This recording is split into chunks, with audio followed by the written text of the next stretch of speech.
સુરતમાં હીરા દલાલના નામે મિત્રના ભાઈએ કરી છેતરપિંડી। કતારગામમાં હીરા દલાલે પોતાના નામે જીએસટી નંબર લઈ મિત્રના ભાઈને આપ્યો હતો અને તે જીએસટી નંબરના નામે 15.17 કરોડના બોગસ બિલો બનાવવામાં આવ્યા।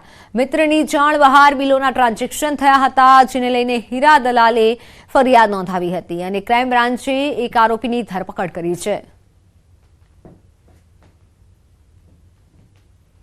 આ અરજી તપાસમાં પછી ડિટેલ તપાસ કરતા જીએસટીની વિગત મેળવેલી સેલની પરચેસની, તો જે વેપારીઓને આ લોકોએ બિલો આપેલા એ વેપારીઓની પૂછપરછ કરતા વેપારીના બિલ મનોજ કરીને આરોપી આપેલા, એ મનોજની અટક કરવામાં આવેલી, એના રિમાન્ડ મેળવેલા। અને બીજો આરોપી જે છે હાર્દિક, જેણે અરજદાર પાસેથી જીએસટી નંબર લીધેલો, એને બી આજે અટક કરેલી। વાત મોરબીની। મોરબીના માણિયા હાઈવે પર ચક્કાજામ કરનારા ડ્રાઈવરો વિરુદ્ધ ગુનો નોંધાયો। ગેરકાયદે મંડળી રચી રોડ બંધ કર્યો હતો અને અવરોધ ઉભો કરવા અંગે પોલીસે ગુનો નોંધી તપાસ હાથ ધરી। નોંધનીય છે કે અકસ્માતમાં સજાના નવા કાયદા સામે ટ્રક ડ્રાઈવરો છેલ્લા કેટલાક સમયથી વિરોધ નોંધાવી રહ્યા છે। રાજ્યના અલગ અલગ વિસ્તારોમાં હજુ પણ વિરોધ થઈ રહ્યો છે।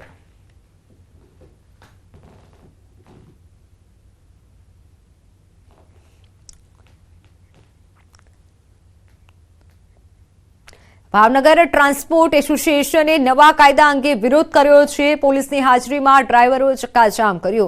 ટ્રાન્સપોર્ટ એસોસિએશને વીઆઈપી અને કુંભારવાડામાં નવા નિયમને વખોડ્યો છે।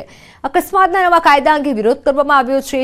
ડ્રાઈવરને 10 વર્ષની સજા અને લાખોના દંડની જોગવાઈ કરવામાં આવી છે।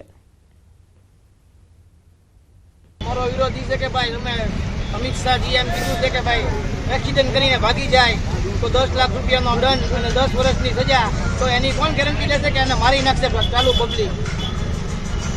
આવો કોઈ કાયદો હોય નહીં ભાઈ, આ કાયદો પાછો લ્યો। બધા મુખ્યમંત્રીને બધાને નિવેદન છે કે આવો કાળો કાયદો પાછો લ્યો ભાઈ। ડ્રાઈવરને જે અકસ્માતની અંદર 10 લાખનો જોગવાઈની એક હમણાં એ ઓલી કરી છે કે 10 લાખ રૂપિયા એને ભરવાના અને 10 વર્ષની સજા। આજે ડ્રાઈવર 500 રૂપિયા કમાતો હોય તો 10 લાખ ભેગા કરવામાં એની અડધી જિંદગી વહી જાય। ડ્રાઈવર એવી વસ્તુ છે કે જે બોર્ડર ઉપર જે આપણે આર્મી હોય ને એની જેમ રાત નથી કામ કરે છે, ત્યારે તમારો ટ્રાન્સપોર્ટને ખાવાની અનાજ તમને પહોંચાડે છે। રાજ્યની શિક્ષણ વ્યવસ્થાની વરવી વાસ્તવિકતા રજૂ કરાતા દ્રશ્યો।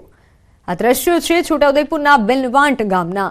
આદિવાસી બાહુમૂલ્ય ધરાવતા વિસ્તારમાં વિદ્યાર્થીઓ તો છે, પરંતુ શિક્ષકો છે, પરંતુ નથી તો માત્ર શાળા। ગામના નાના ભૂલકાઓ ઝૂંપડી નીચે બેસી શિક્ષણના પાઠ ભણી રહ્યા છે।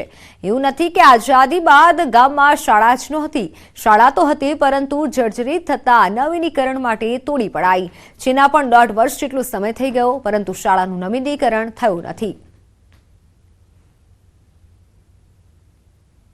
22માં હુકુમ મળ્યો બનાવવા માટેનો, તે અત્યાર સુધી એનું થઈ જશે એવું કહે છે અને જૂના ભાવના ટેન્ડર પડેલું છે, એટલે કોઈ કોન્ટ્રાક્ટર પણ બનાવવા માટે તૈયાર નથી એવું જાણવા મળેલું।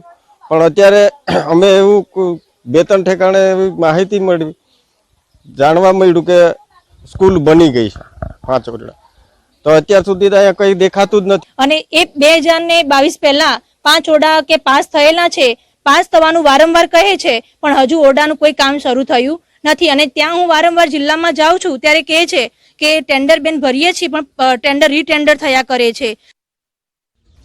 ગામ લોકો માટે સવાલ હતો કે આખરે ધોરણ 1 થી 8ના વિદ્યાર્થીઓ ભણવા ક્યાં જાય? વાલીઓ અને શિક્ષકોએ તંત્રને વારંવાર રજૂઆત કરી હોવા છતાં ઉકેલ ના આવ્યો।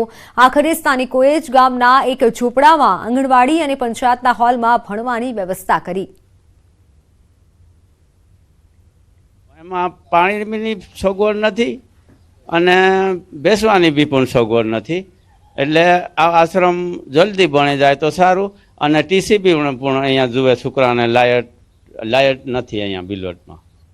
હાલ જ્યાં વિદ્યાર્થીઓ શિક્ષણના પાઠ ભણી રહ્યા છે, તેની હાલત પણ અત્યંત દયનીય છે। વિદ્યાર્થીઓ ભયના ઓથાર હેઠળ અભ્યાસ કરી રહ્યા છે। માથે લાકડાની છત છે કે જે ગમે ત્યારે તૂટી જઈ શકે છે। લાઇટ કે પંખાની કોઈ વ્યવસ્થા નથી। ચોમાસામાં પણ સ્થિતિ ઘણી વિકટ બને છે। ઘણીવાર તો જે ઝૂંપડીમાં વિદ્યાર્થીઓ ભણી રહ્યા છે ત્યાં સાપ પણ આવી જાય છે। ચોમાસામાં વરસાદ પડે ત્યારે આ છાપરા નીચે પાણી પણ પડી જાય એટલે ભીનું થઈ જાય. ચોમાસામાં વરસાદ પડે અને ખેતરમાંથી સાપ આવે એટલે અમે ડરી જઈએ અને પાણી પીવાનું પણ અમે ડંકીએ જઈએ અને બાથરૂમ પણ નથી એટલે તળાવે જઈએ છીએ. સવાલ તો એ થાય છે કે 1.5 વર્ષ પહેલા શાળાનું નવીનીકરણ શરૂ કરાયું તો અત્યાર સુધી પૂર્ણ કેમ નથી થયું? ઝૂંપડીમાં ભણતા વિદ્યાર્થીઓ પર કોઈ આફત આવશે તો તેનું જવાબદાર કોણ? શું આધુનિક યુગમાં ઝૂંપડીઓ પર બેસી વિદ્યાર્થીના પાઠ ભણશે, વિદ્યાના પાઠ આ બાળકો ભણશે કે પછી આદિવાસી વિસ્તાર હોવાથી પૂરતું ધ્યાન નથી અપાતું? આવા અનેક સવાલો ઉઠી રહ્યા છે. છોટાઉદેપુર જિલ્લાના અંતરિયાળ વિસ્તારમાં આવેલું બિલવાટ ગામમાં બાળકોને ભણવા માટેની જે સુવિધા વર્ષો પહેલાં હતી, પરંતુ છેલ્લા 1.5 વર્ષથી ઓરડા છે તેને તોડી પાડવામાં આવે છે. આપણે તસવીર બતાવવાનો પ્રયત્ન કરીશું કે આ જે જગ્યા છે, જગ્યા ઉપર સ્કૂલ હતી. 1 થી 8 ધોરણના બાળકો અહીં અભ્યાસ કરતા હતા, પરંતુ જર્જરિત હાલત હોય તેના કારણે તેને 1.5 વર્ષ પહેલાં તોડી નાખવામાં આવી છે. હાલ બાળકો કઈ રીતે અભ્યાસ મેળવી રહ્યા છે આપણે બતાવવાનો પ્રયત્ન કરીશ. કંઈક બાજુમાં આવેલું જે કાચું મકાન છે, બિલકુલ કાચું મકાન છે, પતરાવાળું મકાન છે. આ મકાનની અંદર બાળકો અભ્યાસ મેળવી રહ્યા છે. શિક્ષકો પણ સમયસર આવે છે, બાળકો પણ સમયસર આવે છે, પરંતુ આ રીતે બાળકો અભ્યાસ મેળવી રહ્યા છે. આમ તો આ વિસ્તારના લોકોએ રજૂઆતો કરી છે કે આ જે જર્જરિત છે, ક્યારે જે છાપડું છે પડી જાય તેનું નક્કી નથી. ચોમાસામાં પણ આ બાળકોને ઘણી અગવડતા પડે છે. હાલ તો આજે બાળકોને જે અભ્યાસની ભૂખ છે એને ભણવા માટે તો અહીં આવે છે, શિક્ષકો પણ આવે છે, પરંતુ આ રીતે જો ઝૂંપડાની અંદર જર્જરિત કહી શકાય તેવા ઝૂંપડાની અંદર બાળકો અભ્યાસ મેળવી રહ્યા છે. ફરી બીજી એક તસવીર બતાવવા માંગીશ કે એક તરફ ઓફિસ છે, ઓફિસમાં પણ 2 ક્લાસ ચલાવવામાં આવે છે. આ જે ઓફિસનો ભાગ છે, ઓફિસની બહારની ભાગે જે કહી શકાય કે શિક્ષક અને આજે બાળકો જે છે બહાર બેઠા છે.